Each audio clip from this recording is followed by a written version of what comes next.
Halo, oke. Kali ini kami akan mengajak sobat-sobat Pinus untuk jalan-jalan bersama Tour de Les. Ini pagi-pagi sudah diajak nonton sunrise sama beli nyoman don rare. Kami diajak ke lahan garam miliknya. Kemudian saat itu memang seperti keberuntungan gitu ya, dapat view yang kayak gini. Coba deh lihat. Oke, sekarang kami berada di sentra ladang garam Desa Les. Jadi kalau kita mulai pagi sekitar jam 6.30, jadi kita bisa melihat sunrise, matahari terbit, dan juga view Gunung Rinjani. Terus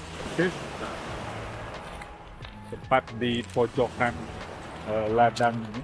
Jadi di Desa Les itu memang ada sentra pembuatan garam. Ini di sisi timurnya ada 5 ladang garam.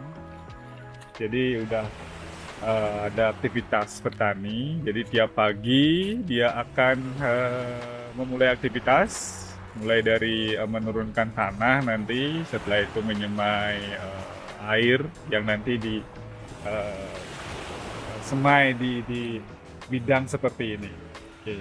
Jadi itu karena perjalanan ini akan kita awali di pesisir dulu. Bagaimana aktivitas pesisir masyarakat atau komunitas di Desa Les, yaitu salah satunya adalah petani garam dan tentunya juga aktivitas nelayan. Sangat menarik ya, karena tiap hari kita berinteraksi dengan yang namanya garam. Tapi belum tentu kita bisa tahu dari mana garam itu berasal.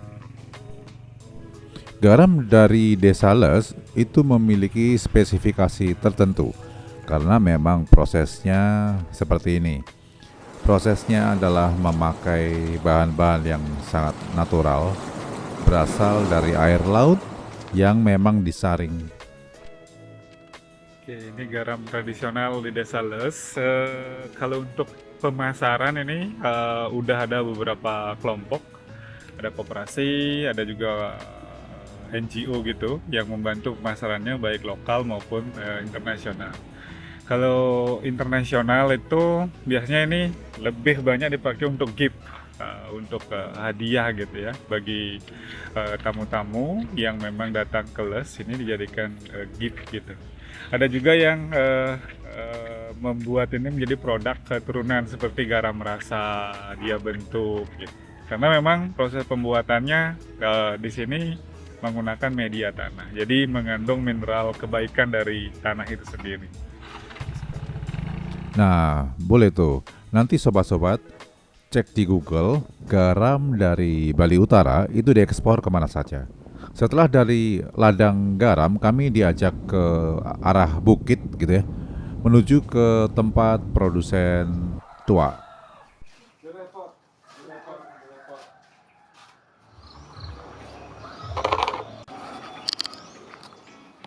Nah, ini tua. Jadi kalau misalnya di Les ini diberi nama tua wayah. Jadi nanti dia itu akan bisa dijual langsung karena banyak sekali juga peminatnya. Ini bisa diminum langsung.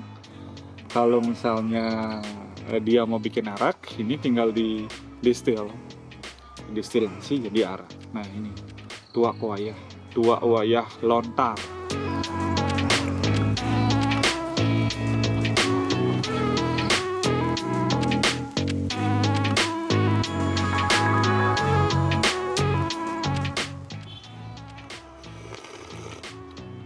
Uh,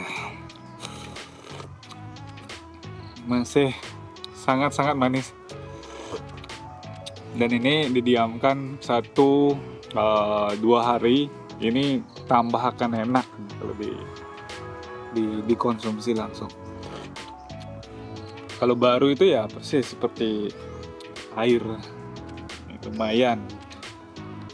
Cuma ada alkoholnya 5%-an gitu.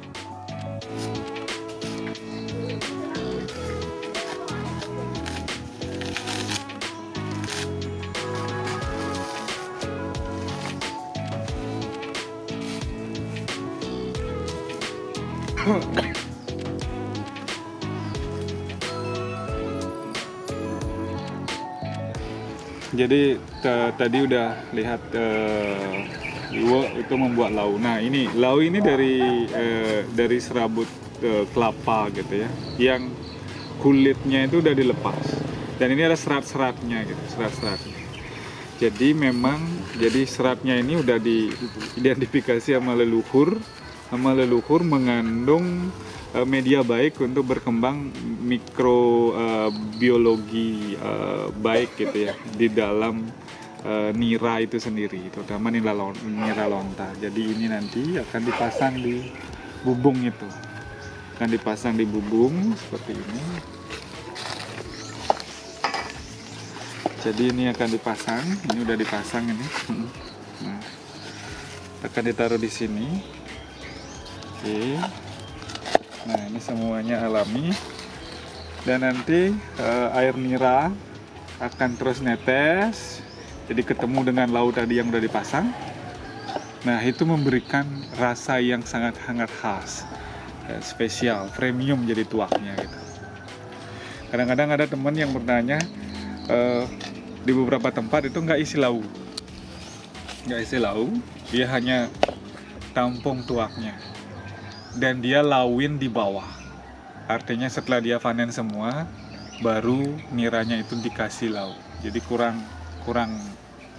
premium, kurang bagus gitu. Jadi ini memang udah dari atas, ketika pertama netes sudah dikasih lau gitu. Jadi lau adalah ini, bukan nira sebenarnya. Terus terang saya terkesima ya dengan info-info tambahan seperti tadi. Karena hal-hal kayak gitu mungkin memang nggak ada di Google. Apalagi untuk orang-orang yang jarang ke kebun seperti saya ya. Ternyata baru tahu semacam saringan bernama lau, dan berikut ini adalah proses pembuatan tuaknya. Lagi memasak apa ini, Pak? Tuak. Oh, tuaknya lagi dimasak. Berapa lama biasanya untuk masak tuak jadi, Pak? Iya, kalau sampai habis 2 jam 3 jam. Berarti langsung udah siap dijual atau? Iya, kalau ada memang beli jual langsung. Obrolan singkat dengan Bapak Gedayase rasanya seperti telegram. Singkat, padat, jelas begitu ya. Tapi info yang bisa kita dapat itu padat, teman.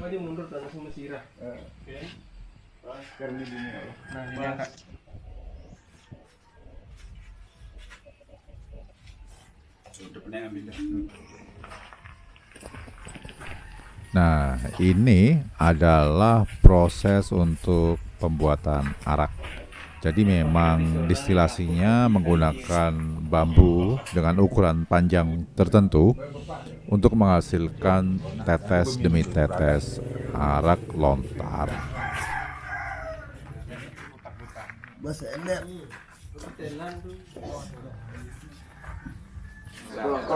Melengket, mengikat,